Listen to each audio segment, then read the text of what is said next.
Circulation plus fluide, population satisfaite, c'est ce qui ressort de la visite de terrain effectuée par le Premier ministre Alain-Claude Billy-Bizet le 22 janvier 2023 dans les communes d'Oyem et de Bitam.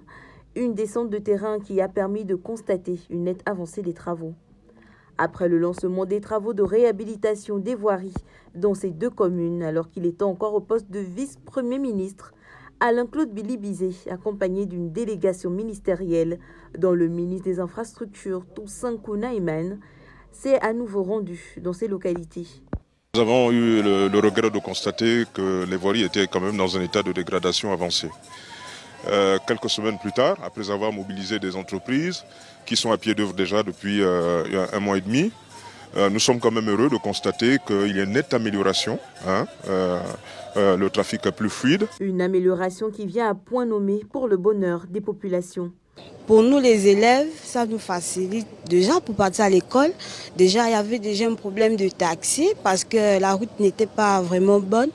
Et depuis qu'on l'a arrangé, ça nous facilite la tâche. Cependant, selon le Premier ministre, beaucoup reste encore à faire en matière de réhabilitation des voiries dans ces zones.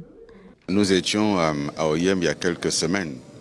J'étais encore vice-premier ministre et nous avions dû interrompre le lancement des travaux pour redéfinir les linéaires. Et nous sommes relativement satisfaits de nous rendre compte que l'essentiel des voiries a été pris en compte et que maintenant on peut à nouveau circuler convenablement dans la commune d'Oyem. Il reste encore du travail. Certaines artères n'ont pas été prises en compte. Nous avons privilégié les artères qui font partie du linéaire qui va connaître la tropicale, qui va accueillir la tropicale. Mais une fois la tropicale passée, nous allons attaquer tous les autres linéaires qui sont prévus dans le programme de réhabilitation des voiries d'Oyem. Notons que ces travaux s'inscrivent dans le cadre du plan d'accélération de la transformation initié par le chef de l'État, Ali Bongo Ondimba.